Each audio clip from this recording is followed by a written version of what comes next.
Supreme court ने BJP सांसद कंगना रनौत को उनके किसान आंदोलन वाले ट्वीट केस में राहत देने से मना कर दिया है। कहा, आपने उसमें मसाला घोल दिया था। कोर्ट ने यह भी कहा, हमें आपके ट्वीट पर कमेंट करने के लिए मत कहिए, इससे आपके ट्रायल पर असर पड़ सकता है।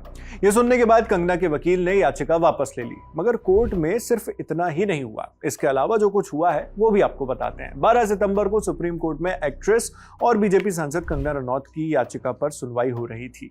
यह याचिका किसान आंदोलन के दौरान किए कंगना के एक विवादित ट्वीट से जुड़ी थी। उनके उस स्पेसिफिक ट्वीट के खिलाफ कंगना रनौत पर मानहानि का केस कर दिया गया। इसी केस को रद्द करने के लिए उन्होंने सुप्रीम कोर्ट में याचिका दायर की थी। उनके खिलाफ मानहानि का केस पंजाब के बठिंडा कोर्ट में चल रहा है। कंगना की याचिका की सुनवाई सुप्रीम कोर्ट में जस्टिस विक्रम नाथ और जस्टिस संदीप मेहता की बेंच कर रही थी। सुनवाई के दौरान बेंच ने कहा, आपने अपने कमेंट्स में मसाला डाला, ये कोई सिंपल रीट्वीट नहीं था। इस ट्वीट की व्याख्या क्वॉशिंग याचिका यानी रद्द करने वाली याचिका में नहीं हो सकती। आपकी सफाई ट्रायल कोर्ट के लिए है, यहां के लिए नहीं। कंगना की जिस पोस्ट के लिए सुप्रीम कोर्ट कह रहा है कि उन्होंने उसमें मसाला ऐड किया, उसमें क्या था यह भी आपको याद दिला देते हैं। कंगना रनौत ने अपने एक ट्वीट में इल्जाम लगाया था कि किसान आंदोलन में शामिल एक बुजुर्ग महिला महिंदर कौर पैसों के लिए विरोध में बैठी थी। कंगना ने एक्स, जिसका पुराना नाम ट्विटर है, वहां पर लिखा था। सबसे पहले तो उन्होंने हंसने का टेक्स्ट लिखा, फिर कहती हैं, ये वही दादी हैं जो टाइम मैगजीन में सबसे पावरफुल इंडियन के तौर पर छपी थी और अब 100 रुपए में उपलब्ध हैं। पाकिस्तानी पत्रकारों ने भारत का इंटरनेशनल पीआर हाईजैक कर लिया है। हमें अपने लोग चाहिए जो दुनिया में हमारी ओर से बोलें।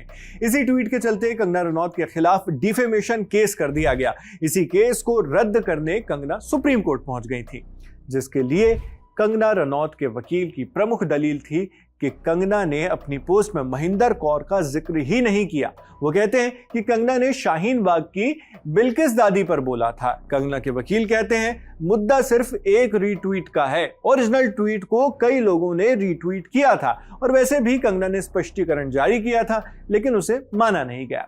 कंगना की यह दलील सुप्रीम कोर्ट को वाजिब नहीं लगी। बेंच असहमति जताते हुए कहती है, शिकायत सबूत के नाकाफी होने पर खारिज की जा सकती है, लेकिन हमें आपके ट्वीट पर टिप्पणी करने के लिए मत कहिए, इससे ट्रायल प्रभावित हो सकता है। आप इस याचिका को वापस लीजिए। क्या आप इसे वापस लेना चाहते हैं, वो पूछते हैं वकील से।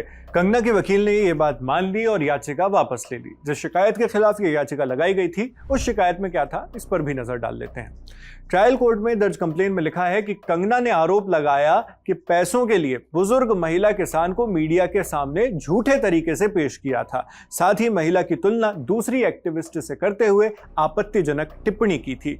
फिर इसी कंप्लेन के आधार पर एफआईआर दर्ज कर ली गई। एफआईआर में कंगना पर लगी आईपीसी की धारा 499 और 500, जो धाराएं मानहानि के आरोप और आरोप साबित होने पर क्या सजा हो, इसकी बात करती हैं। यही केस था जिसके आधार पर 22 फरवरी 2022 को बठिंडा कोर्ट ने कंगना को तलब किया, जिसके खिलाफ Kangana Ranaut Punjab and Haryana high court का रुख करती हैं। वो सीआरपीसी की धारा 482 के तहत प्रोसीडिंग्स रद्द करने की मांग करती हैं। हालांकि 1 अगस्त को हाई कोर्ट ने उनकी याचिका खारिज कर दी। कोर्ट ने तब कहा था कि ट्रायल कोर्ट मजिस्ट्रेट ने समन जारी करने से पहले मामले पर गौर किया होगा, तभी समन दिया, और प्राइमा फेसी मानहानि का मामला तो बनता है। पहली नजर में केस ठीक लगता है।